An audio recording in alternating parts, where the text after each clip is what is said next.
साथियों, हमारे बीच में अलग अलग पार्टियों से अध्यक्ष और खासतौर से एडवोकेट राजीव वर्मा जी और इसी के साथ में हमारे मंच पर कलाकार भाई जो और बहनें छोटी जो आई हुई हैं, मैं उन सब का दिल की गहराइयों से शुक्रिया अदा करता हूं। और मैं एक बात की तरफ आपका ध्यान दिलाना चाहता हूं कि आज जो हम यहाँ पर इकट्ठा हुए हैं वो आपसी भाईचारे को मजबूत करके और जो गरीब, दबला कुचला, शोषित इंसान और वो इंसान के जिसको उसका हक न दे करके उसको दबाया जा रहा हो, उसके ऊपर एक विचार विमर्श के लिए रैली रखी गई है। मैं आने वाले अपने तमाम वक्ताओं से ये बात भी कहना चाहता हूं कि आप हमारे बीच में ऐसी बातें रखें कि जिस तरीके से हम आज यहाँ एक मंच पर इकट्ठा हुए हैं, आने वाले चुनाव में पूरे हरियाणा के अंदर इसी तरीके से मजबूती के साथ में अपनी कैंडिडेट को निकाल करके संसद उसके विधानसभा के अंदर अपने बंदों को भेजे और जिसकी फिक्र लेकर के आज हम यहाँ पर बैठे हैं वो हमारे साथी अपनी इन दबे कुचले इंसानों की, कोई हिंदू नहीं, कोई सिख और मुस्लिम नहीं, कोई ईसाई नहीं, सबके सब भारतवासी है, सबके सब अम्बेडकर, बाबा साहब भीमराव अम्बेडकर के संविधान को बचाना चाहते हैं। उसी को बचाने के लिए हम लोग आदरणीय राजकुमार सैनी जी और आदरणीय मेरे बड़े भाई एडवोकेट राजीव वर्मा जी आपने एक आवाज उठाई, कलाकारों ने अपनी कलाकारी से आवाज उठाई। आप अपनी आवाज को मजबूती के साथ में इकट्ठा होकर के लेकर के चलिए और दिखाइए कि गरीब और मजदूरों की आवाज को दबाने वालों आज भी इनकी आवाज को उठा करके बाबा भीमराव अम्बेडकर के आदर्शों पे चलने वाले, अशफाकुल्लाह खान के विचारों को मानने वाले, सरदार भगत सिंह के विचारों पे चलने वाले आज भी वो मरते मुजाहिद जिंदा है जो इन इंसानों की बात करने के लिए जमीन से लड़ाई शुरू करते हैं और आसमानों तक अपना वो करते हैं। मैं एक बात, एक शेर कि मैं अकेला ही चला था जानिबे मंजिल मगर, मैं अकेला ही चला था जानिबे मंजिल मगर, लोग आते गए और कारवां बनता गया। सैनी साहब, वर्मा साहब, प्रजापति साहब, आप सबसे पहले स्टेज के भारतवासी है, बाद में और हम कुछ और हो सकते हैं। मैं पहले भारतवासी हूँ, बाद में मुसलमान हूँ। एक बात, क्या हम सब मिलकर के हम आपस में एक दूसरे के भाई हैं, मिलकर के आवाज उठानी होगी, वरना जातियों में ये लोग जानवरों की तरह बात करके हमें मलिया मेट कर देंगे। आज आपने हाथ उठाया है, आपके साथ जोड़ने के लिए हर साथी तैयार है। आप आगे बढ़िए और इस कारवां को यही न छोड़िए, इन गरीबों को न छोड़िए, एक दिन यही हम मंजिल पार करेंगे। हमने हमारे बीच में रोहतास कश्यप जी हैं जो अध्यक्ष हैं राष्ट्रीय मजदूर एकता पार्टी के। मैं उनसे गुजारिश करता हूं कि कृपया वो मंच पर आई और अपने विचार रखें। और आप इस साथी के लिए जोरदार तालियां बजा दें। आग भरी पड़ी है भाई, जोर से ताली बजाओ। सम्मान आज इस महागठबंधन के अंदर जो हरियाणा की प्रदेश की छोटे छोटे दल सबने मिलकर के एक महागठबंधन के रूप में जो राजकुमार सांसद जी, पूर्व सांसद जी के नेतृत्व में एक गठबंधन तैयार किया है, मैं इनका तहे दिल से धन्यवाद करता हूं। और इसी तरह हरियाणा प्रदेश के अंदर जितनी भी छोटी छोटी पार्टियां हैं, मैं सभी के अध्यक्षों के निवेदन करता हूं वो एक मंच पे जैसे आज सब इकट्ठे हुए हैं, जितने भी आपके प्रत्याशी हो, जहां संघर्ष का करने की बारी आए तो आपने एक मंच पे जैसे आज एक सूत्र में बांध लिया है, उसी तरह एक सूत्र में आप सबसे एक आज प्रेरणा है 15 अगस्त के दिन कि स्वतंत्र हमारा भारत देश था हुआ, इसी तरह आप स्वतंत्र रूप से आप सबने एक जगह रहना है और इनके साथ लड़ाई लड़नी है, ताकि ये पता लग जाए। ये बोलते थे कि हमने इंडिया गठबंधन किया है, लेकिन हमने भी एक महागठबंधन किया है और इस महागठबंधन के अंदर इतनी ताकत डालनी है कि इनकी टक्कर लेने के लिए, इनको सत्ता से बाहर करने के लिए आप सबने जी जान से संघर्ष करना होगा और आपके पार्टी और कार्यकर्ता को एक एक विधानसभा पे, एक एक गांव के बूथ कमेटी पे खड़ा करके तब जाके ये संघर्ष जीतने का हम काम करेंगे। और इसी तरह पूरे देश के अंदर जो इन्होंने कार्य किए हैं, जैसे चाहे उसके नोटबंदी का हो, आज बीजेपी के गुण गाते हैं लोग, लेकिन वो बीजेपी सत्ता पार्टी है और उसके अंदर ऐसा कभी नहीं हुआ कि गरीब आदमी का, कोई मजदूर का कोई भला हुआ हो, उसके अंदर सिर्फ पूंजीपति लोगों का भला हुआ है। अगर इस महागठबंधन के अंदर अब जिस भी जगह से, चाहे सोनीपत की बात हो, चाहे सिरसा की बात हो, जिस जगह से भी आप जिता करके भेजेंगे, वहीं से आप लोगों को ये पता लग जाएगा कि इस महागठबंधन ने उस विधानसभा में कितना काम किया है और आने वाले समय में कितना काम करेंगे। यही राजकुमार सैनी जी जो सांसद रहे, कैबिनेट मंत्री रहे, इन्होंने त्याग करके उस बीजेपी सरकार को ठुकराया है और इसी तरह इस महागठबंधन में मिलकर के इन सभी पार्टियों को सत्ता पक्ष से बाहर निकालना है, ताकि महागठबंधन का एक नया नजारा बने और नया सवेरा बने। जय हिंद, जय भारत। इसके बाद मैं निवेदन करता हूं हमारे पूर्व सांसद राजकुमार सैनी जी, सुप्रीमो लोकतंत्र सुरक्षा पार्टी, तालियों के साथ जोरदार स्वागत। कोई जोरदार तालियां बजाओ, जोरदार तालियां। मैं माफी चाहूंगा, लेकिन मैं अपने राजकुमार सैनी जी के इस शेर के साथ में मैं स्टेज पर बुलाना चाहता हूँ। हाँ, शेर के लिए शेर जरूर होना चाहिए।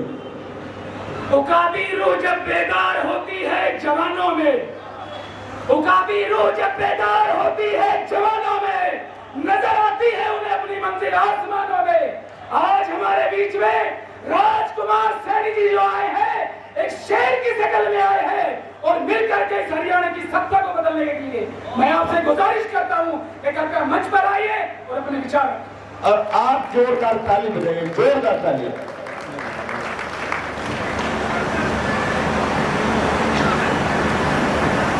सभी भाइयों और बहनों, आज पूरा देश आजादी का जश्न 15 अगस्त के रूप में मना रहा है। यहाँ भी हमने तिरंगे झंडे को सलामी दी है। पूरे देश में इस झंडे को सलामी देने के लिए सभी राज्य और सभी संस्थान इस झंडे के आगे नतमस्तक हैं। हम सभी भी मंचा से गठबंधन के सभी साथी और आप सभी भाई और बहन नतमस्तक हैं। लेकिन ये आजादी जिन लोगों ने दिलवाई थी, उन लोगों को याद करने के लिए हमारे पास एक नारा है।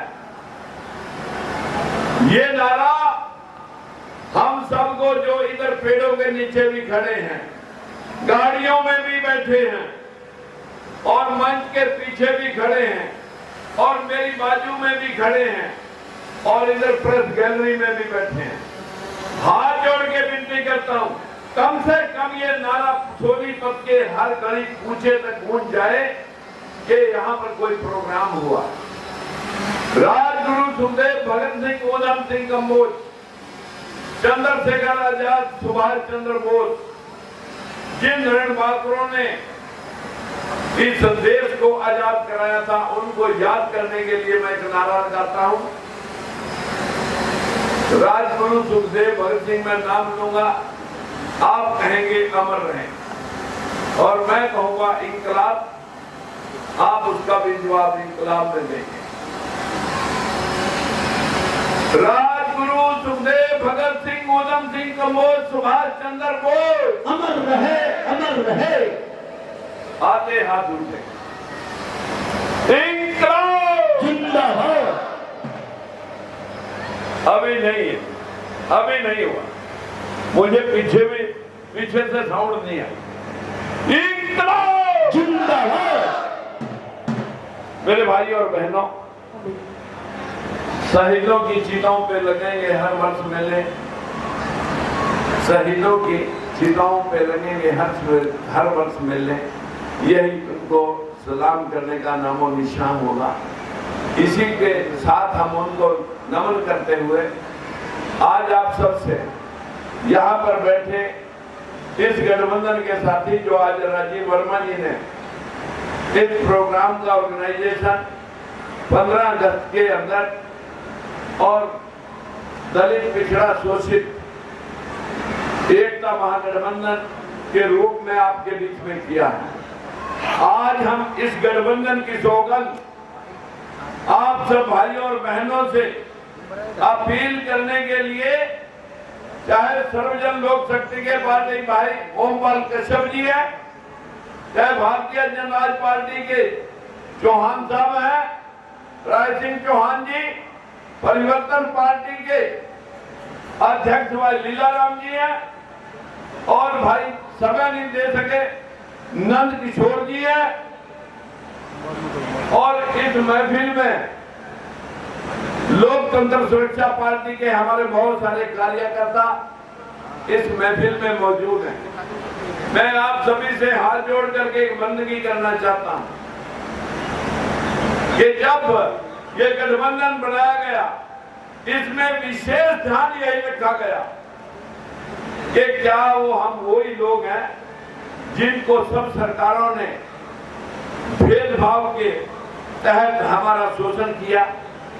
आज अगर हम उस शोषण से मुक्त होना चाहते हैं, हम चाहते हैं अपने हिस्से को लेना, तो आज भारत के अंदर जो 85% SC ST OBC और माइनॉरिटी के 85% लोग हैं, इन 85% लोगों का 52% बैकवर्ड का हिस्सा साथियों अभी तक सिर्फ 11% मिला, और 22% बाबा साहब के द्वारा आरक्षित सीटों में सिर्फ 13% मिला, और 10% मुस्लिम माइनॉरिटी के लोगों को सिर्फ अभी तक 1% मिला। मैं ये RTI आपके सामने ले रहा हूं साथियों। ये RTI कोई भी हाई कोर्ट ने हरियाणा सरकार से मांगी थी कि आखिर किस जाति के पास कितनी नौकरी है।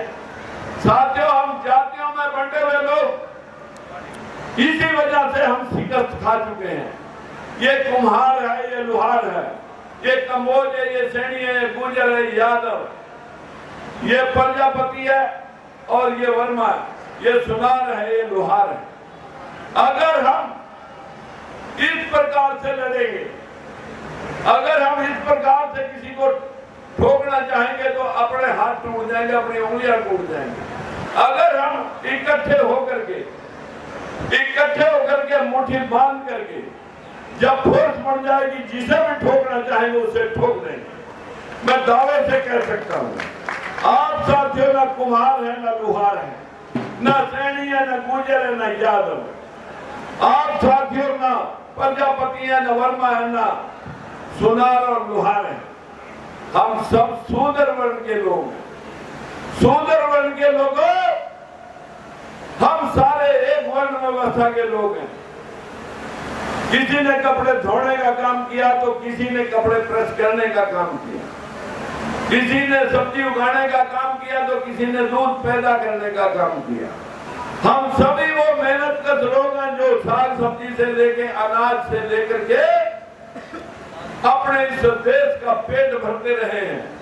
लेकिन जिन लोगों का हमने पेट भरा है, वो लोग हमें मलिया मेट करने में तुले हुए। आज 85% लोगों का हिस्सा 25% और 15% लोगों के सत्तासीन लोगों, जो सत्तासीन लोग हैं साथियों, उनके पास 75% अपने से 5 गुणे हिस्से हैं। चाहे वो शासन है, प्रशासन है, जुडिशरी है या मीडिया है। आज पूरे 4 स्तंभ इस देश के अंदर, इस देश को चलाने के लिए शासन, प्रशासन, मीडिया और जुडिशरी, ये चारों स्तंभ साथियों, हमारे लोग इनमें गायब हैं। देश में 25 हाई कोर्ट हैं, एक सुप्रीम कोर्ट है, 600 जज हैं, 18 अदर कास्ट के हैं जो निचले तबके से हैं, वो भी एससी भाई हैं। सिर्फ ये समझ लेंगे 3% 600 में, और बैकवर्ड के एक आध को छोड़कर नगण्य है, 0 है। मैं ये बात आप सब भाइयों से इसलिए इस मंच से कहना चाहता हूं, आप क्या इंतजार कर रहे हैं कि इस देश का हम 78वां स्वतंत्रता दिवस मना रहे हैं। अगर हम 78 साल के बाद एक जनरेशन पैदा होकर के 70, 75, 78, 80 साल तक निपट जाती है, हमारे बाप दादा गए, हम भी जाने की पोजीशन में 72 साल के हो गए हैं। मैं मित्रों आपसे कहना चाहता हूं कि कोई भी पार्टी बनाई, अगर कांग्रेस कभी बनी थी तो उसमें भी पटेल जी, जवाहरलाल नेहरू, महात्मा गांधी, एक अंग्रेज था ह्यूम और दूसरे बाबा साहब भीमराव अम्बेडकर। और अगर बीजेपी भी बनी थी तो अटल अडवाणी, राजनाथ, सुषमा स्वराज और मुरली मनोहर जोशी। आज भी अगर बीजेपी है, उसके भी 5 कप्तान है, चाहे मोदी है, शाह है, गडकरी जी है, नड्डा है, राजनाथ जी है। और आप तो आपके मंच के ऊपर ये 10 पार्टियों के नेता आपके बीच में बैठे हैं। मेरी इन सब भाइयों से और आप बहनों से और भाइयों से हाथ जोड़कर विनती है, हमें आप 5-10 आदमी मत समझें। हमने इनसे अपील की है कि कम से कम हम 90 सीटों में से 10-20 योद्धा से उतार दे। अगर हमें ये कहीं 30-30, 35-35 की संख्या में टकर गए तो हम 10-20 ही इनके सर बढ़ा देंगे। और जैसे बाबा साहब के अनुयायी काशीराम जी ने उत्तर प्रदेश में एक इतने बड़े राज्य में कांग्रेस और बीजेपी को पछाड़ दिया था, लेकिन मूवमेंट चलते चलते मेरे भाइयों, वो लोभ और लालच के तहत मूवमेंट लुप्त हो गई। लेकिन हरियाणा से ये मूवमेंट हम इसे दोबारा तरजीह देंगे, दोबारा से खड़ी करके पूरे देश में ले जाएंगे। हम आपसे हाथ जोड़ के विनती करते हैं, हमें आप यूं ही मत समझें।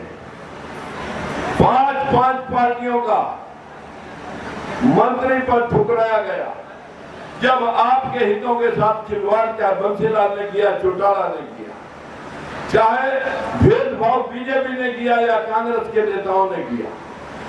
सभी जगह हमने अपने एमपी, एमएलए और सांसद की बलि दे दी, लेकिन ये समाज जगह नहीं। आज मुझे भरोसा है राजीव वर्मा जी यहां से काम कर रहे हैं, इधर राई में भी हमारी लोकतंत्र सुरक्षा पार्टी कार्य कर रही है। यहाँ पर हमारे पास 2-2, 3-3 कैंडिडेट काम कर रहे हैं। आपके गुहाना में भाई जगबीर जी और कई लोग काम कर रहे हैं। जो लोग काम कर रहे हैं आप उनको सपोर्ट कर दीजिए। पाई का हिसाब हम बंटवा के देंगे, आप चिंता करने की जरूरत नहीं। मेरी आप सबों से विनती है, ज्यादा कुछ ना कह करके मैं तो हर रोज लोगों को जागृत करता हूँ कि जिस दिन हम अंधविश्वास छोड़ गए उस दिन हमें इस देश में इंसाफ मिल जाएगा। हमारे को क्या पढ़ा रखा है कि जो भी कमाओ दान पुण्य करो, पूजा पाठ करो, तीर्थ व्रत में लगाओ। ये जीवन तो तुम्हारा खराब हो गया, कम से कम अगला जीवन तो ठीक कर लो। और जब अगले जीवन की बात आई, जब अगले जीवन की बात आती है, जो अपना कमाया हुआ आप ही खा लिया तो फिर नरक में जाओगे। अगर अपना कमाया हुआ लोगों को बांट दिया, लोगों को दान पुण्य कर दिया तो फिर स्वर्ग मिल जाएगा। किनको? बहकाने वाले मनुवादियों को। एक दिन लगभग 25 लोग 5 टीवी चैनल लेकर के मेरे पास कुरुक्षेत्र आ गए। मैंने उनसे यह सवाल किया, मैंने कहा तुम स्वर्ग नरक के बारे में बहुत जानते हो, मैं भी स्वर्ग देखना चाहता हूं। अगर आप मेरे को स्वर्ग दिखा दें, जो चाहो ले जाना, लेकिन मेरे को एक बार स्वर्ग दिखाएं। बोले जी वो तो मरने के बाद पता लगेगा। मैंने कहा जब मरी गया तो फिर क्या पता लगा? मेरे माँ बाप दोनों गुजर गए, वो पता नहीं अभी स्वर्ग में पहुंचे नहीं पहुंचे, लेकिन मैं जाके देख नहीं सकता, वो बताने नहीं आए। बोले जी हम तो बता सकते हैं मरने के बाद का। मैंने कहा मैं जिंदे जी का बताती हूँ अगर आप चाहो। ये भी एक जीवन है, ये सब लोग बैठे ये एक जीवन है। मैं कहा हम स्वर्ग में या नरक में? लोगों ने हमें नरक में बिठा रखा, स्वर्ग हमारा भी है, हम अपना स्वर्ग बना सकते हैं। मैंने कहा भाई ये एक जीवन है, इस वक्त बताओ हम स्वर्ग में या नरक में? बोले जी ये तो हम नहीं बता सकते। मैं कहा फिर मैं बता देता हूँ। बोले जी बताओ। मैं कहा मेरी उम्र 70 साल, 70 साल पहले मैं कहाँ था? स्वर्ग में था, नरक में था, ये तो तुम जानो, पर इतना कन्फर्म है कि मैं अपनी माँ के गर्भ में था। कहाँ से आया? बाप के मिलने से। उससे पहले मैं अपने बाप के शुक्राणुओं में था। शुक्राणु किस चीज से बने? रोटी अनाज से।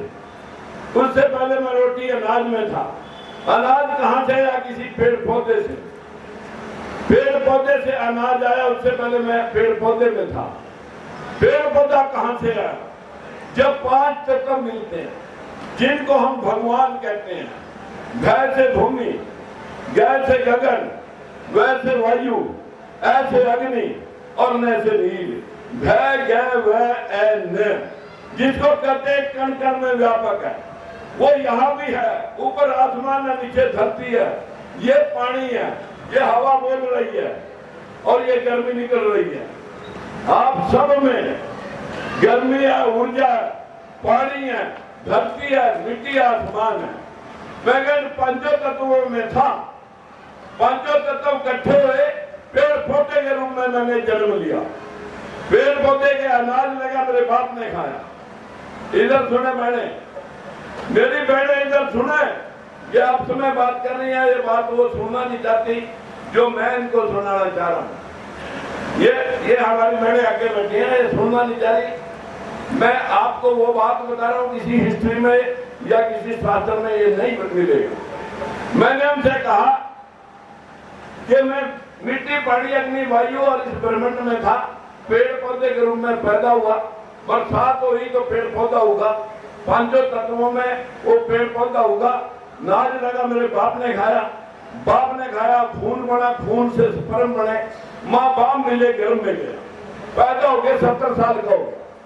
जिस दिन मरूंगा सबसे पहले हवा निकल गई, शरीर बर्फ जैसा ठंडा हो गया, गर्मी गर्मी में मिल गई, हवा हवा में मिल गई, किसी ने जलाया, दफनाया, मिट्टी मिट्टी में मिल गई, पानी वाष्प बन के आसमान में उड़ गया। आप लोग क्या कहेंगे कि लोग पंच तत्व में विलीन हो गया, लेकिन चोटी वाला आपको यहाँ फिर बताएगा।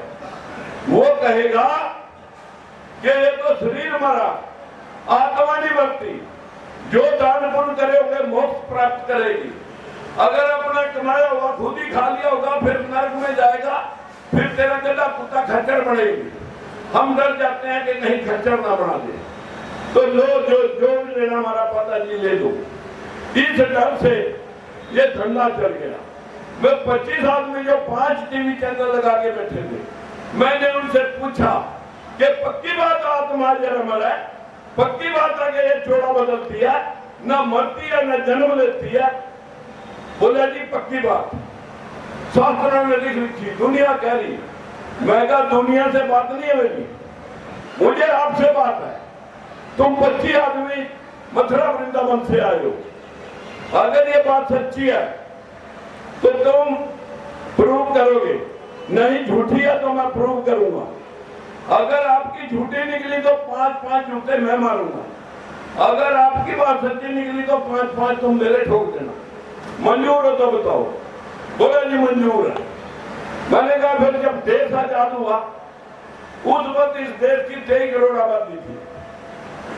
1947 में 35 थी, 12 पाकिस्तान में गए, 23 करोड़ हमारी रहेगी। आज आबादी हो रही है 140 करोड़। बस मुझे इतना समझा दो, जब आत्मा पैदा नहीं होती, आत्मा कहीं जोड़ा बदलती है। 1-2 करोड़ जिन लोगों ने ज्यादा दान पुण्य करे होंगे वो मोक्ष प्राप्त करनी होगी, 1-2 करोड़ आत्माएं घटनी चाहिए थी। और उसके विपरीत आज 140 करोड़ हर आदमी में तुम एक आत्मा बताते हो। 140 करोड़ लोग इस देश में हैं, ये 117 करोड़ आत्माएं कहां से आई? अब उनका दिमाग है चक्रा। हमारी औरतों को यही पका रखा है, हमारे भाइयों को यही पका रखा है। मैंने कहा भाई बाहर के देश सब मर गए होंगे, सारी दुनिया बाहर की मर गई होगी, आत्माएं भारत में प्रविष्ट होगी, ऐसा है क्या? बोले ना। मैंने कहा कीट पतंगे जीव जंतु कीड़े मकोड़े सब मर गए होंगे, उनकी आत्माएं आदमियों में घुस गई हो, ऐसा है क्या? बोले ना। मैं 4 लाख मुर्गियां मेरे फार्म में बन रहा, खरगोश कीड़े खाने पड़े, मच्छर मक्खी, जितनी गंदगी बढ़ी, मच्छर मक्खी कीड़े मकोड़े फालतू, देश की आबादी फालतू, विदेशों की आबादी फालतू, कहां से आई है आत्माएं? बोले वो चुप थे, उनके मुंह पे ताला था। मैंने कहा फिर मैं बताऊं भाई? नहीं बता सक रहे। बोले जी बताओ।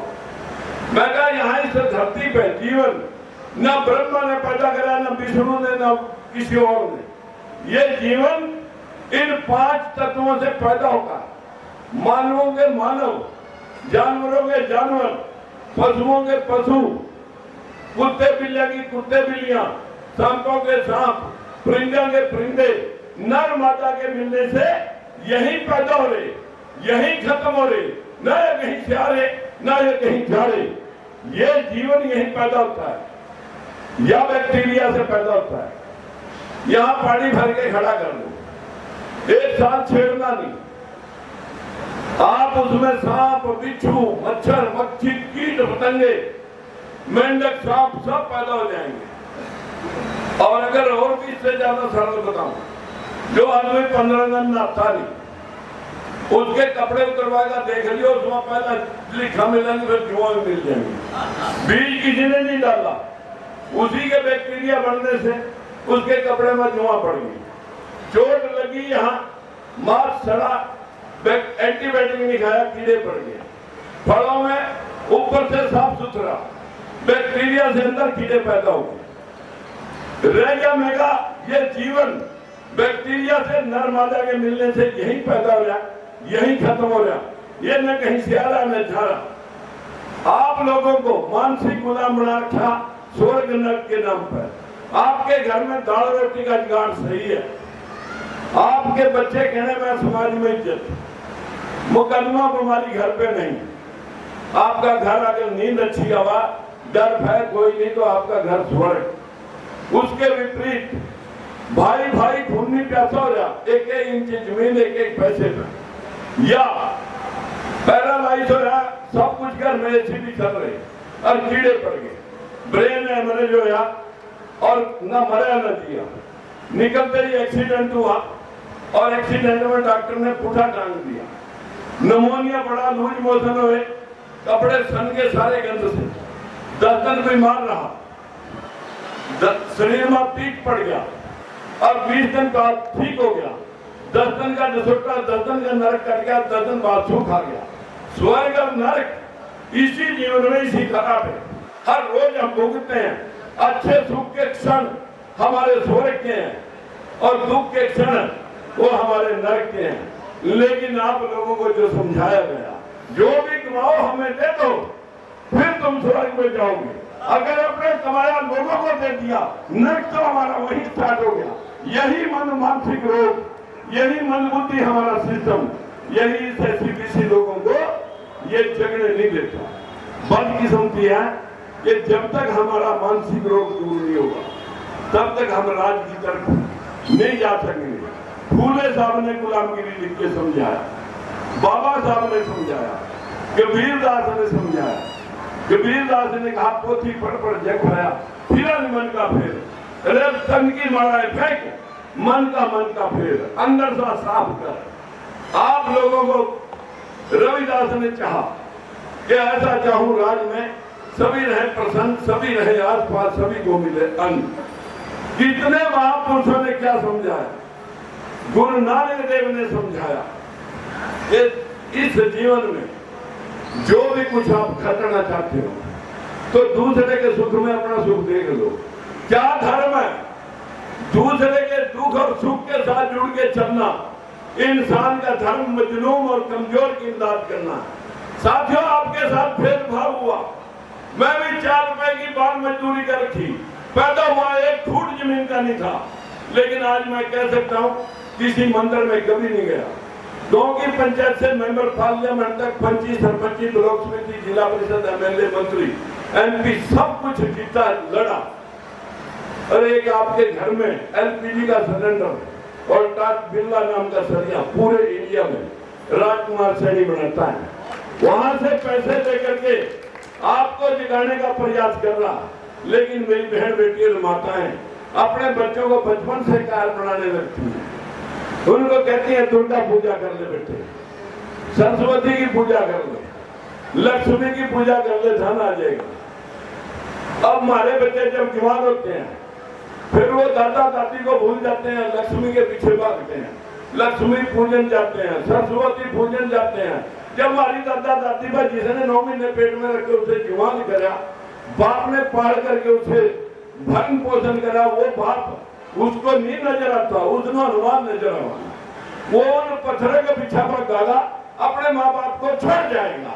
जब तक मेरा समाज मानसिक रोगी है तब तक इनको राज तक ले जाना। सबसे पहले बाबा साहब महात्मा ज्योतिबा फूले ने बौद्ध धर्म स्वीकार करा कि जिस धर्म में ऊंच नीच नहीं है वो मेरा धर्म है। लोगों ने मुझे नीच बनाया, लेकिन मैं नीच बनना नहीं चाहता। हम सब लोग एक मिशन एक खून के लोग हैं। मेरी आपसे हाथ जोड़ के विनती है, मानसिक रोग छोड़ो। आप बाबा साहब के संविधान की पूजा, वही आपका शास्त्र है, उसकी पूजा करके वो लागू नहीं हुआ, उसे लागू कराने का संकल्प लेके यहाँ जाना। आप थोड़े आदमी मत समझे अपने आप को। अगर एक आदमी राजकुमार एक आदमी है, अगर वो पूरे उत्तर प्रदेश में 13,000 किलोमीटर की यात्रा करके सब जिलों को जिगा सकता है, आप लोगों को जिगाने यहाँ आया, तो आपका भी फर्ज बनता होगा। ज्यादा कुछ नहीं कहेंगे, आप सब बहनों से भाइयों से इतनी बढ़िया बात बताई भाई, जोर कर ताली बजा दो। इतने सही साफ पानी पूरे आपसे विनती करने के लिए आया हूं मित्रों। उम्मीद करता हूं ये समाज जिस दिन मानसिक रोग छोड़ देगा और संविधान को पढ़ देगा, बाबा साहब को पढ़ देगा, फूले साहब को पढ़ देगा, पेरियार साहब को, रविदास, गुरु नानक देव, गुरु गोविंद सिंह की बात को समझ लेगा, जिस दिन ये समाज अपने महापुरुषों को मान लेगा, उस दिन आप फूले साहब या बाबा साहब की मूर्तियों के ऊपर अलवा खाना बंद कर दो। उनके बताए हुए मार्ग शिक्षा लेकर के संगठित होकर के संघर्ष करना शुरू कर दो। बाबा साहब ने कहा था कि 21वीं सदी में सवेरा होगा, 20वीं सदी अंधविश्वास की है, स्वर्ण अक्षरों में लिख रखा है। अभी 21वीं सदी का 24वां साल है। आप इकट्ठे हो जो हम 2029 तक आपको अब्सोल्यूट सत्ता में बिठा के दिखाएंगे। आप मत चिंता करेंगे, हम थोड़े लोग, हम ही 85% लोग हैं। हमने अपने लोगों को, बहन भाइयों, रिश्तेदारियां जब निभाते हैं, उनको वोट के बारे में भी समझाना शुरू कर दो। नमस्कार। तफसील से अपने मन की बात कही, उस समाज को कैसे आगे लेकर के चले उसके बारे में भी ये बात कही। मैं इसी कड़ी में एक बात और जोड़ दूं कि जिस वक्त में डॉक्टर बाबा भीमराव अम्बेडकर साहब को लोगों ने इलेक्शन हरा दिया था, तो उसके बाद में बंगाल की सरजमीन से डॉक्टर बाबा साहब भीमराव अम्बेडकर को उस वक्त जितनी भी ताकतें थी, जितने लोग इस देश के अंदर रहते थे, सबसे ज्यादा वो जो बंगाल का इलाका जिसमें मुस्लिम आबादी सबसे ज्यादा थी, बाबा साहब को जब दूसरी जगह से हराया तो बाबा साहब को सांसद बना करके सांसद में भेजने के लिए मुसलमानों ने पहल की थी। बहुत बढ़िया, आपका एहसान कैसे भूल सकते हैं भाई। जोरदार तालियां मेरे भाई के लिए। दूसरी बात ये, माताओं बहनों, इस देश के अंदर SC ST और OBC को हमारे बड़े जानते हैं कि एजुकेशन हासिल करने का राइट नहीं था। उस वक्त में ज्योतिबा फुले जिस वक्त में पढ़ाई के लिए उन्होंने आंदोलन किया तो सबसे पहले जमीन देने वाली शेख फातिमा हमारी बहन थी, जिन्होंने कहा कि तुम आगे बढ़ो, हम तुम्हें जमीन देते हैं। हम लोग मुसलमान कभी भी इस देश को आगे बढ़ाने वाली ताकत को कभी पीछे हटने नहीं देते, कभी भाईचारे को टूटने नहीं देते। मैं एक बात और कहना चाहता हूं, आपने ये जो महागठबंधन की रैली की है, इसी के साथ में आपने जो भाईचारे की अलग जगाई है, इसको आगे लेकर के चलिए। और सबसे आखिर में मैं शेर के साथ में कि ये वतन सोने की चिड़िया है मगर वो तोड़ देंगे और जमीने हिंद के हर जर्रे को वो खाक कर देंगे। मेरी गुजारिश है हर एक गठबंधन के अध्यक्षों से, मेरी गुजारिश है हर एक गठबंधन के अध्यक्षों से कि आप इसको जोड़ करके रखिए, नहीं तो लगाकर नफरत की आग वो तोड़ देंगे। आज वो कहना आप सभी को जानकारी के लिए, अगर माता सावित्रीबाई फुले और महात्मा ज्योतिबा फुले को श्रेय दिया था, जब घर से निकलवा दिया था मनुवादियों ने, तो फातिमा शेख, बीबी फातिमा शेख ने दिया। और बाबा साहब को भी अगर संविधान के लिखने का मौका मिला तो बंगाल से मुसलमानों ने उन्हें राज्यसभा के जरिए इस देश की पंचायत में भेजा। जोरदार तालियां ना करियो, ध्यान से सुनो भाई सभी लीडर साहब, ध्यान भूखा नहीं करना। क्या करना है?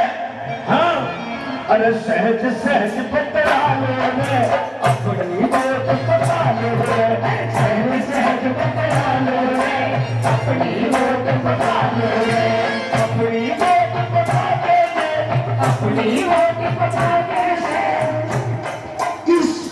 इस गठबंधन में जिताने में सहज सहज बतलाने, अपनी बात बताने, सहज सहज बतलाने, अपनी बात बताने, अपनी बात बताने, अपनी बात बताने। सोनीपत का विधायक रे, सोनीपत का विधायक रे, सोनीपत का विधायक रे, सोनीपत का विधायक रे, भाई राजीव वर्मा बना रे, सहज सहज बतलाने, अपनी बात बताने, सहज सहज बतलाने, अपनी बात बताने।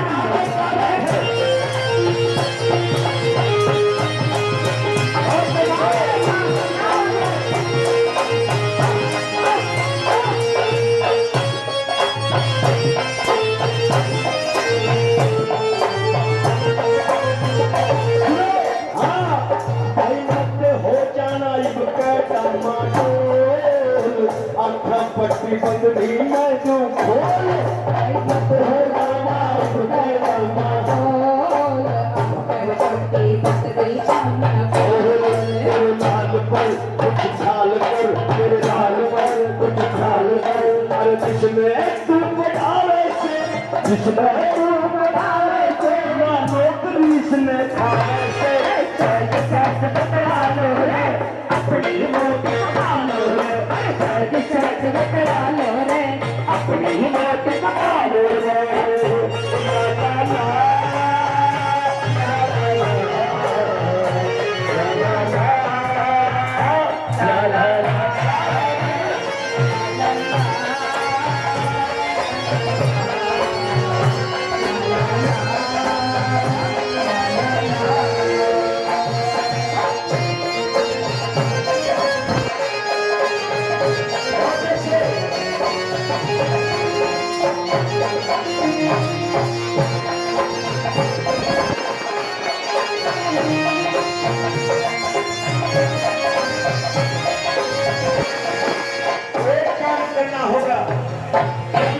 हमारा सीधे एक काम करना होगा।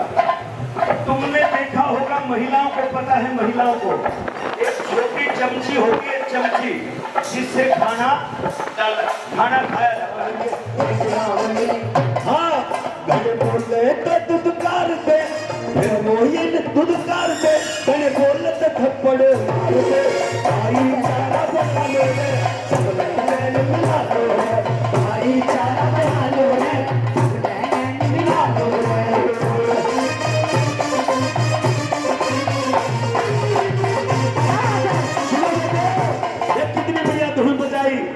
जैसे सैनी साहब ने समझाया, ले लो हे ले लो हे ले लो ले लो ले लो हे भीम का नाम, मंदिरा में थारा कोई भी नहीं, ले लो हे भीम का नाम, मंदिरा में थारा कोई भी नहीं, ले लो हे भीम का नाम, तारा कोई नहीं। सुनो ये मंदिर में तन ताल बजाए खूब कराए, प्रकाश सिंह जी 500 रुपए सम्मान कर दो, एक बार ताली बजाए मेरे भाई के लिए। अरे भाई जितने पार्टी के अध्यक्ष है भाई, सारे अध्यक्ष 500 दे दो, मेरा गुजारा हो जाएगा, तो मुझे नहीं आता। और ताली बजाए शुरू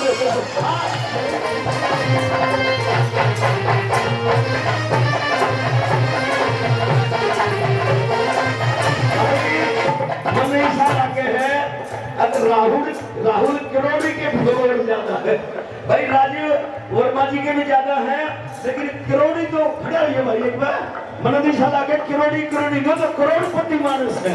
एक बार ताली बजाओ भाई के लिए, राय का विधायक ताली बजा करके भाई के लिए, बहुत अच्छी क्या बात है। ले लो ए भीम का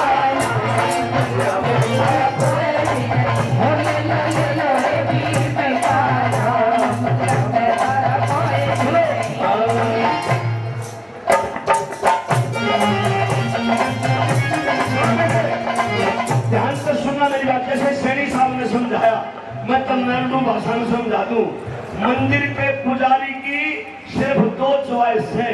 एक तो चॉइस यह है अब पीछे कुर्सी घना चढ़ावेगी, और दूसरी चॉइस है अब फलाने की वो कुर्सी की वो सुंदरी है।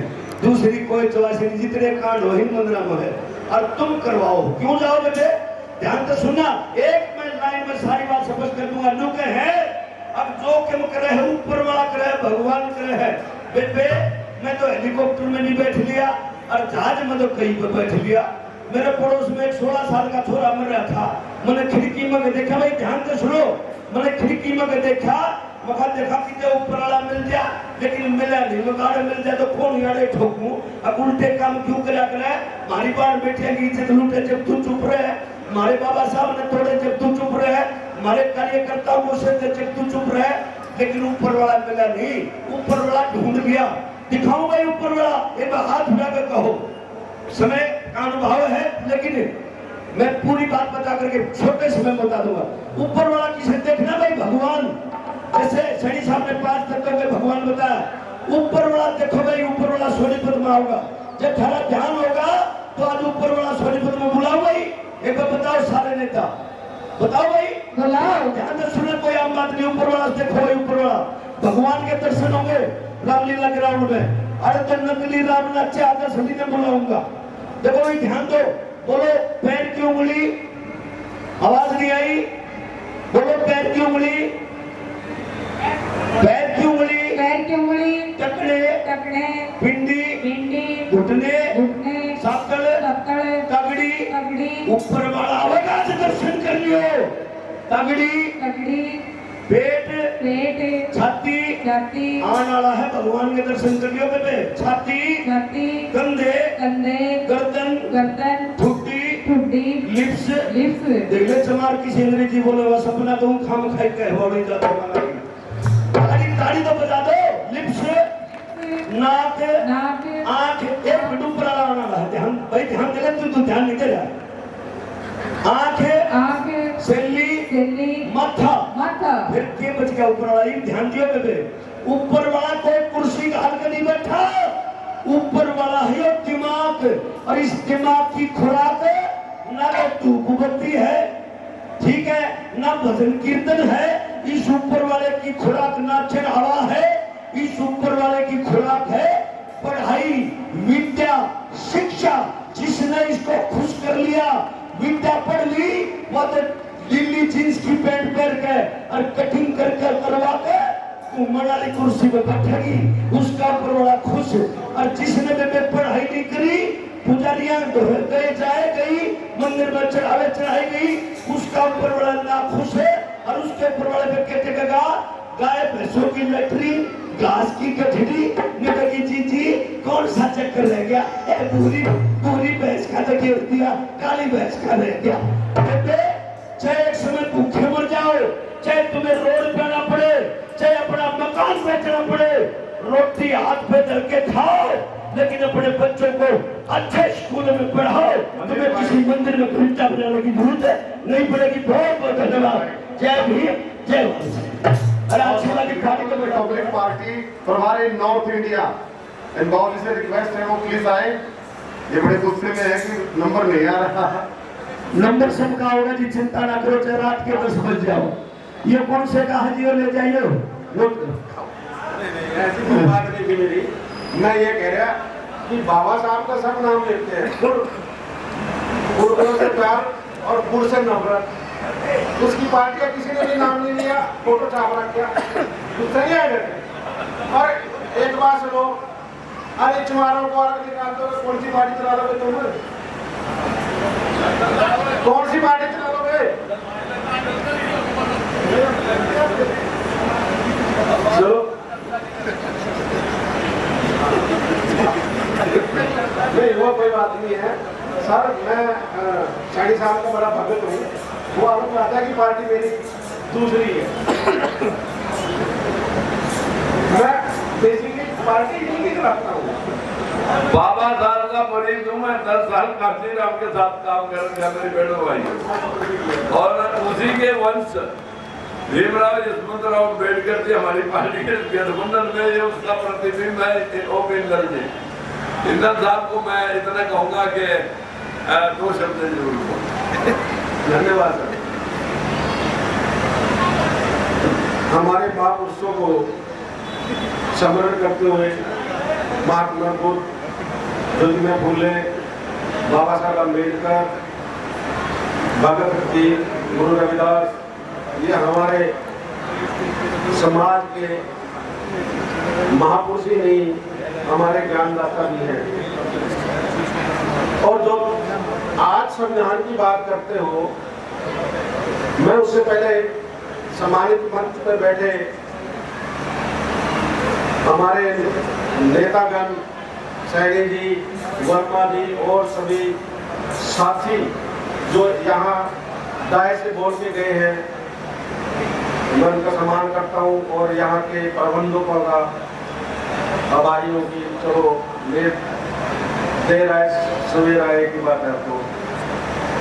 और मेरे सामने बैठे सभी भाई बहनों, बच्चों, जो मैं बात कर रहा, जिस संविधान की बात करते हो और जिस समानता की हम बात करते हैं, एक्चुअल में लड़ाई संविधान की नहीं है, समानता की है, अत्यंत समान की है। हम बाबा साहब के 3 चीजों को तो बड़े याद करते हैं, एजुकेट होना, ऑर्गेनाइज होना, एजुकेट करना। पर उसने सबसे पहले एक बात कही थी, आप अपना समान, अत्यंत समान की लड़ाई जरूर लड़ना।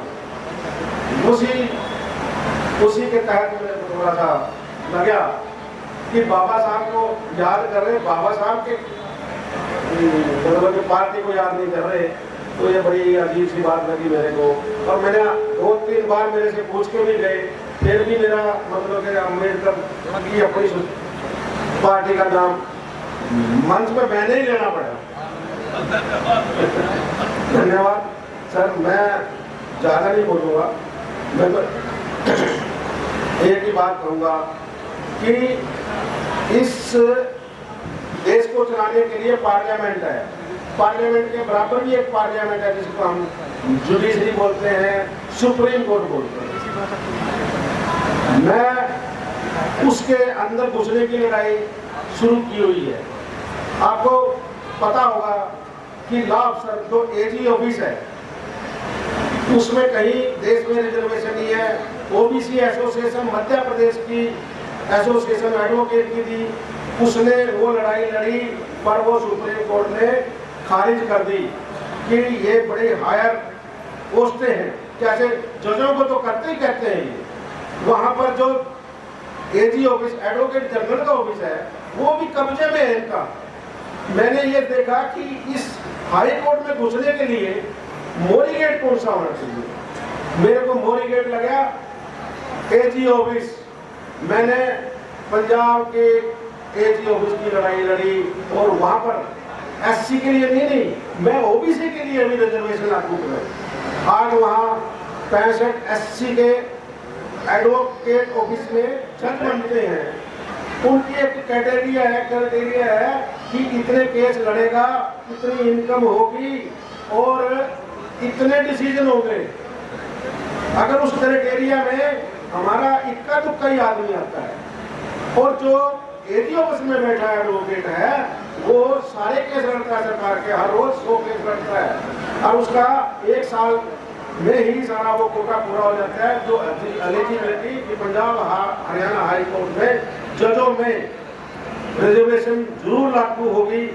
हमारे साथी एलिजिबल मिलेंगे अब अगले साल से। और हरियाणा से भी मैंने यही मांग की थी, पर मुख्यमंत्री जी जो आज ओबीसी के हैं उन्होंने ये टर्न डाउन कर दी। मेरे को अभी लेटर दिया, मैंने 2 डिमांड रखी। सी में क्या चेंज हुआ? हमने 2 डिमांड रखी थी। एक तो प्रॉपर्टी में हिस्सा होना चाहिए हमारा, जो सरकारी प्रॉपर्टी बेचते हैं ये इसमें हिस्सा होना चाहिए, क्योंकि पहले एडवर्टाइजमेंट करके रिजर्वेशन देते थे, आज ऑनलाइन सेल है प्रॉपर्टी की। और पहले जब हमें हुड्डा में कहीं भी प्लाट मिलता था तो हम वहां जाकर के बच जाते थे और वहां जात पात करे पीछे भी छूट जाता था। साथियों, आज ऑनलाइन प्रॉपर्टी में हरियाणा गवर्नमेंट ने ये कह दिया कि कोई रिजर्वेशन नहीं मिलेगी इसमें। और दूसरी, एजी ऑफिस में जब पंजाब दे सकता है तो हरियाणा क्यों नहीं दे सकता, जहाँ का आप चीफ मिनिस्टर ओबीसी है। अगर वो ही नहीं लागू कर सकता तो हम बन के सरकार बना के भी क्या कर लेंगे जब हम काम नहीं कर सकते। तो साथियों, मैं दूसरा एक पक्ष ये कहना चाहता हूँ कि इस मूवमेंट को आगे जरूर बढ़ाना है। हम बाबा साहब की फैमिली से एक जो नुमाइंदा है, चाहे किसी को भी लाएं, आपके हर मूवमेंट में उनको यहाँ पेश करेंगे। और एक्चुअल में हम चाहते हैं कि इस गठबंधन की 5, 10, 20 जितनी भी सीटें ये लड़े जीत के विधानसभा में जाए, ताकि साथियों बहुत बहुत शुक्रिया ओपिंदर जी का। अब साथियों देर न करते हुए हमारे सोनीपत की आन और बान और शान, सोनीपत की आवाज, आपके भाई राजीव वर्मा आपके बीच में आकर के अपने विचार रखेंगे। साथियों जोरदार तालियों से स्वागत कीजिए भाई राजीव वर्मा, जिंदाबाद।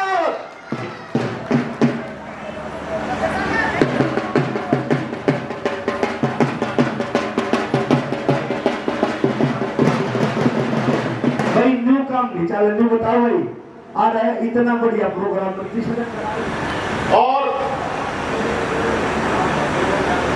ये आजादी जिसका आज हम और आप मिलके लुत्फ भी उठाते हैं और संघर्ष के लिए भी खड़े होते हैं, ये आजादी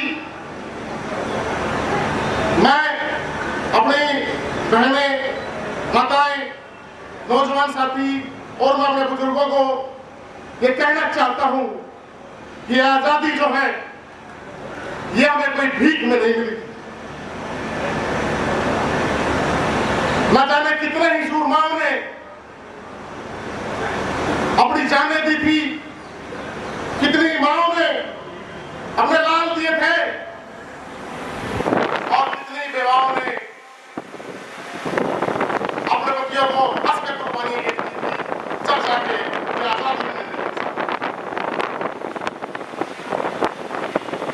आजादी के इतिहास में आप उठा के देखिए कि जो लॉन्ग लिव क्वीन बोलने वाले लोग थे, जो आदि दिक्कत पहन के अंग्रेजों की गुलामी करने वाले लोग थे, आज वो सत्ता में बैठ के बोलते हैं कि हम हैं देश का। इतिहास को पढ़ना भी बहुत जरूरी है। बाबा साहेब भीमराव अम्बेडकर ने हमें सिखाया था कि जो लोग अपने इतिहास को नहीं जानते हैं वो अपना भविष्य कभी तय नहीं कर सकते हैं। साथियों, भगत सिंह, अशफाकुल्लाह खां, पीसी जोशी और तमाम ऐसे क्रांतिकारी हुए जो लाल झंडे को बुलंद करते हुए इन अंग्रेजों के सामने तन के खड़े रहे और आजादी के परवाने हंसते हंसते फांसी छूट गई। साथियों, भारतीय कम्युनिस्ट पार्टी जिस लाल झंडे के लिए हम लोग खड़े होते हैं, जिसकी हम लोग बात करना चाहते हैं, ये वही संघर्ष का वो झंडा है जो आजादी के आंदोलन से लेके आज तक भी अगर कोई रोडों पे खड़ा होता है, कोई गरीब पे, दलित पे, पिछड़े पे, मजलूम पे अगर कोई जुर्म होता है, तो इसके ऊपर किसी प्रकार का दमन किया जाता है, तो सबसे पहले ये लाल झंडा ही खड़ा होता है।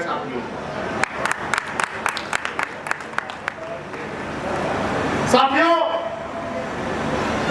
आज जो हमारे हरियाणा के अंदर हम और आप मिलकर,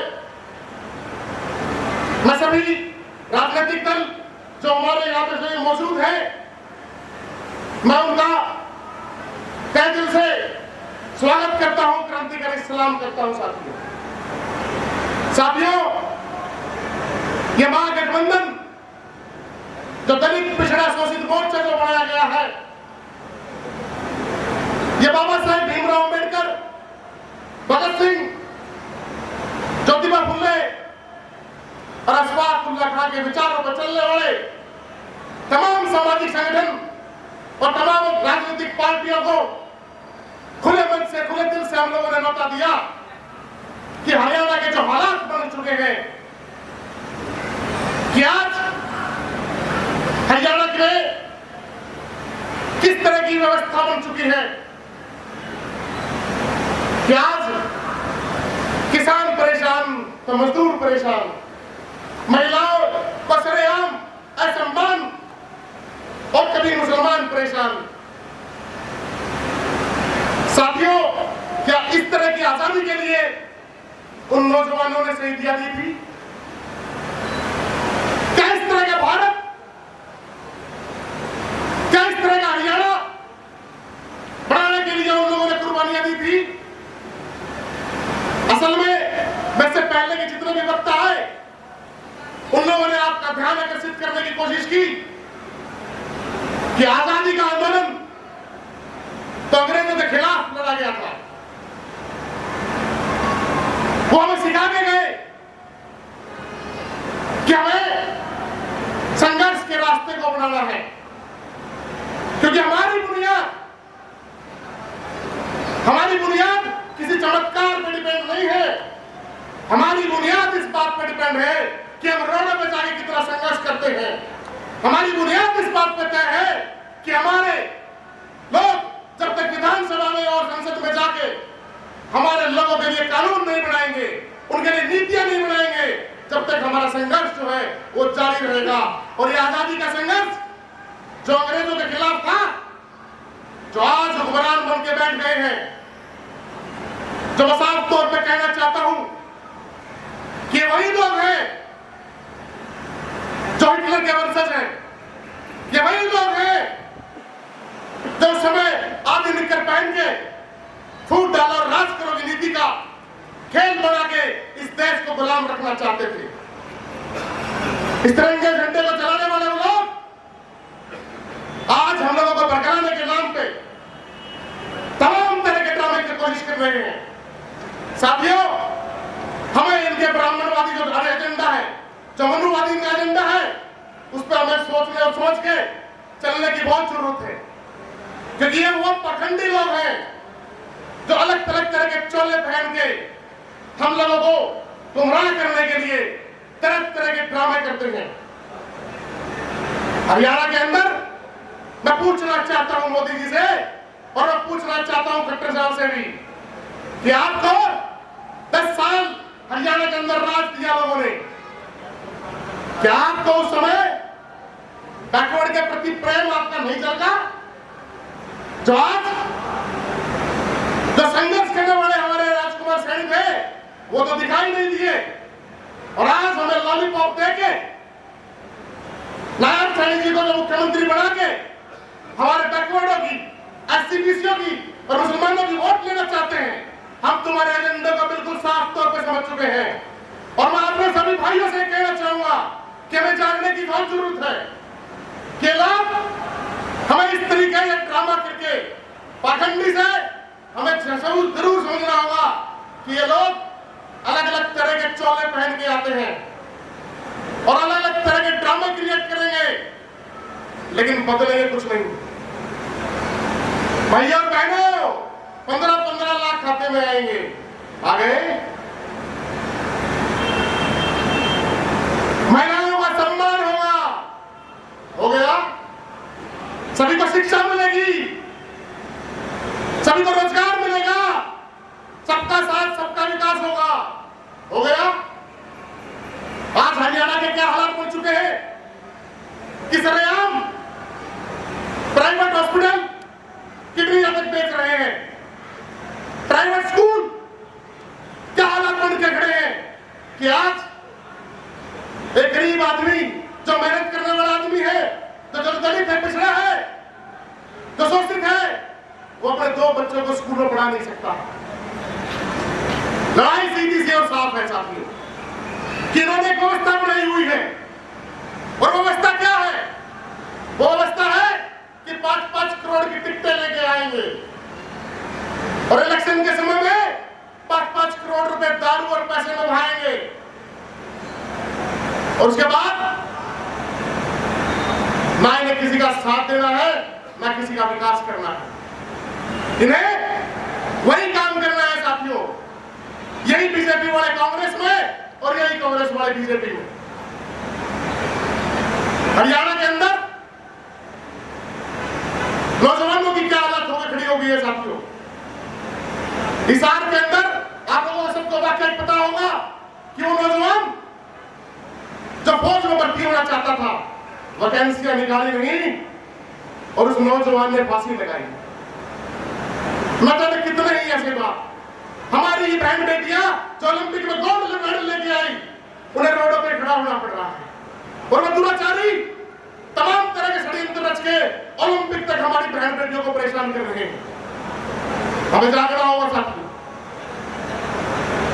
आज जो हम लोग स्वतंत्रता दिवस मना रहे हैं, वो हमारे शहीद, वो हमें एक रास्ता देके गए थे, जो हंसते हंसते फांसी का फंदा चूमे थे कि हम आपको वो रास्ता देने जा रहे हैं कि इस संघर्ष की जो रास्ते हैं इन्हें आप लोग भी जारी रखें।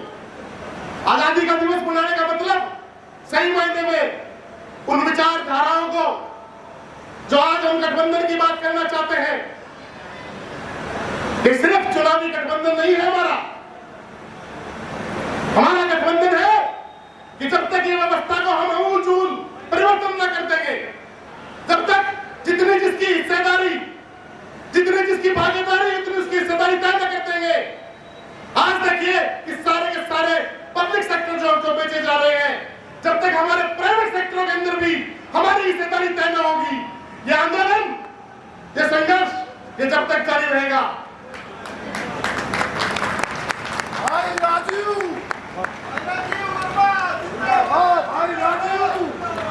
साथियों, लड़ाई लंबी है और संघर्ष भी लंबा रहना चाहिए। हम और आप लोग तो वो है जो सुबह निकल लेते हैं, बड़ी बड़ी इमारतों पे सफेदी करने वाला भी हमारा वो भाई है, और खेत के अंदर धरती का सीरा चीर के फसल उगाने वाला भी हमारा ही वो भाई है। इन गटरों को साफ करने वाला भी हमारा ही भाई है, और एक दुकान के अंदर महीन कलाकारी करके एक आभूषण बनाने वाला भी हमारा ही भाई है। साथियों, हमें यह संपूर्ण एकता बनाने की बहुत जरूरत है, क्योंकि जब तक मेहनत करने वाला कमेरा आदमी वो एक प्लेटफॉर्म पर नहीं खड़ा होगा, जब तक ये व्यवस्था बदल नहीं सकती है। ये तमाम तरह से हम लोगों को बरकराने की कोशिश करेंगे, हमारे बीच में फूट डालने की कोशिश करेंगे। हम लोगों को समझ के, चाहे सोनीपत से रांची वर्मा लड़ रहा हो, और चाहे राही से भाई राहुल लड़ रहा हो, चाहे इंद्री से हमारे शरी साहब लड़ रहे हो, और तमाम हमारे साथी इसी तरीके से जो लड़ रहे हैं, हमें चुनावी मोड़ पर भी एक दूसरे का साथ और हाथ पकड़ के चलना है, और संघर्ष के रास्ते भी हमें इसी तरीके से चलना है। साथियों, आप समझ गए इस व्यवस्था को। जब यही मेयर जिसको हम बनाते हैं और दांत पड़ते ही बीजेपी में चला जाता है, ये खिलवाड़ करते हैं हमारे साथ में। इस खिलवाड़ को जरूर समझने की जरूरत है। 134 का आंदोलन लड़ते हैं हम लोग, दिन रात भूखे रहते हैं, जब जाके 10% बच्चों का अधिकार मिलता है। और वो 10% भी जब यहाँ पे विधायक बनती है वो क्विंटल, तो विधानसभा में जाके बोलती है कि 134 है गरीब बच्चों पे नहीं बल्कि प्राइवेट स्कूलों का अत्याचार है। और आज वो 134 भी बंद कर दिया गया। साथियों, हमें समझने की जरूरत है कि हमारे को शिक्षा से वंचित करना चाहते हैं। आज तमाम प्राइवेट स्कूल, प्राइवेट हॉस्पिटल किनके हैं? आप आंख खोल के देखिए, ये सारे के सारे प्राइवेट स्कूल और हॉस्पिटल वो सारे के सारे ये एमपी एमएलए और इनके चेले चपाटों के हैं। हम और आप तो सिर्फ इनके मजदूर बन के रह गए हैं, जो 5 साल में एक बार हमारे बीच में 500 रुपए और एक दारू की बोतल देकर हमें खरीदने की कोशिश करते हैं।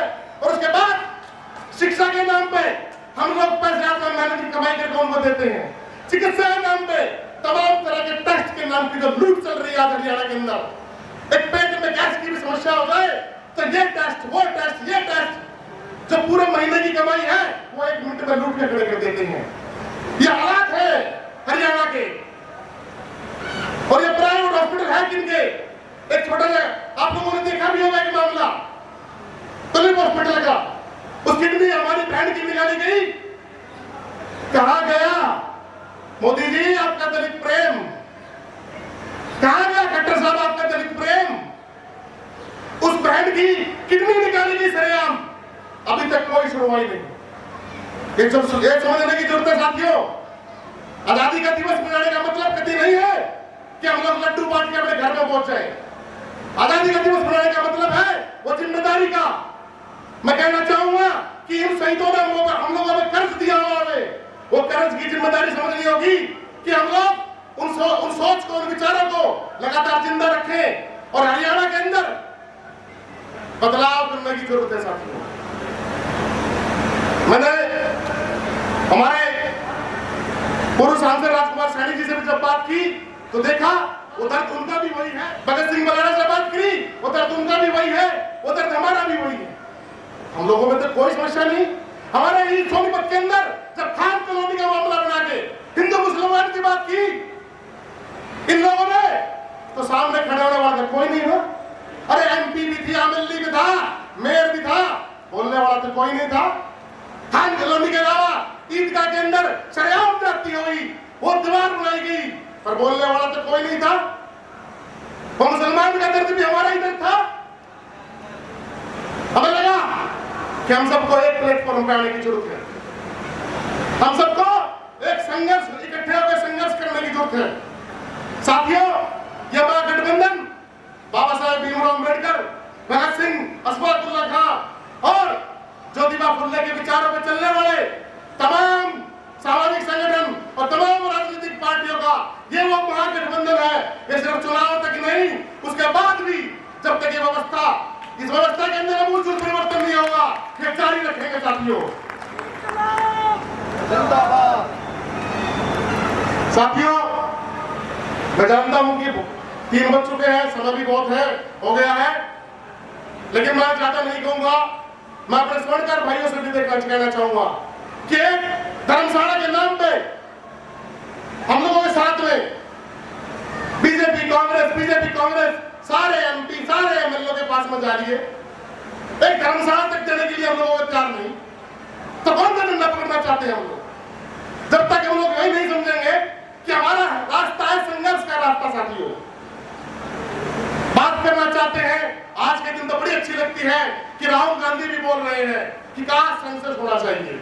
बड़ी अच्छी बात है कि राहुल गांधी जी को भी काश संसद की याद तो आई, बड़ी खुशी की बात है ये।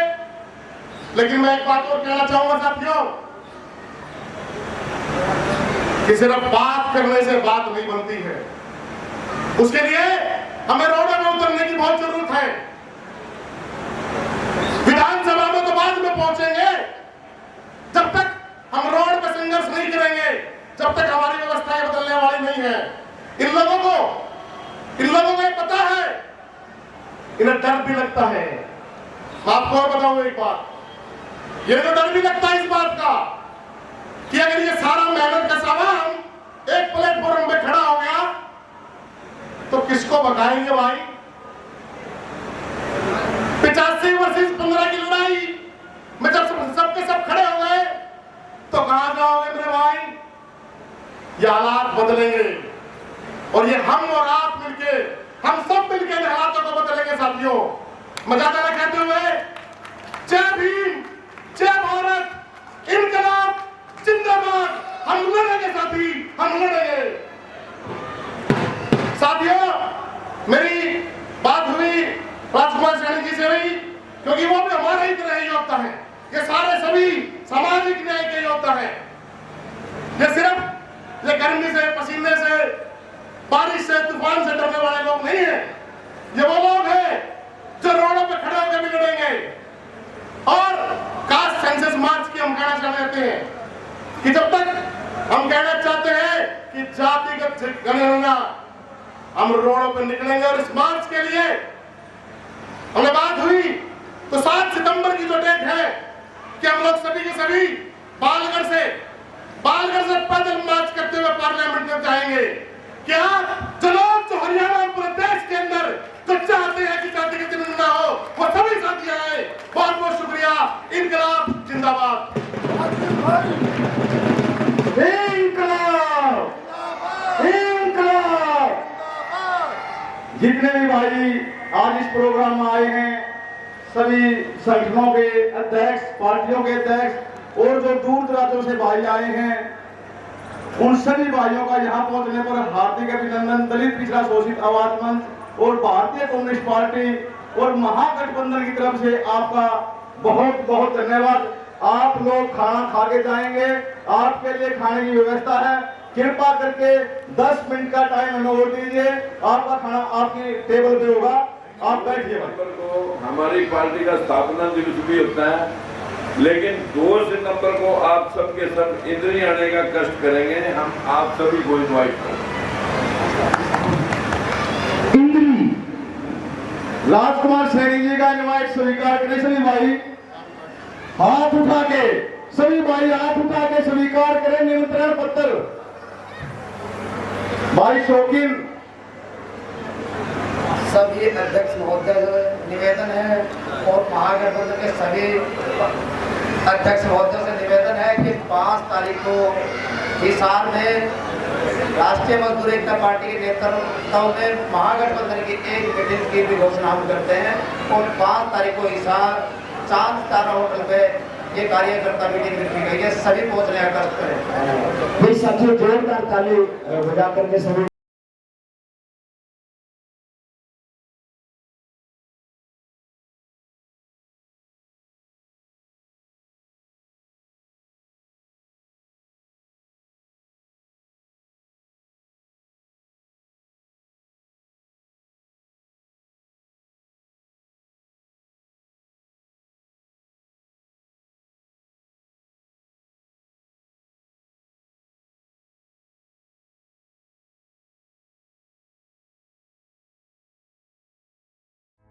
मेरा धर्मा तू, मेरा धर्मा तू, तेरा सब कुछ मैं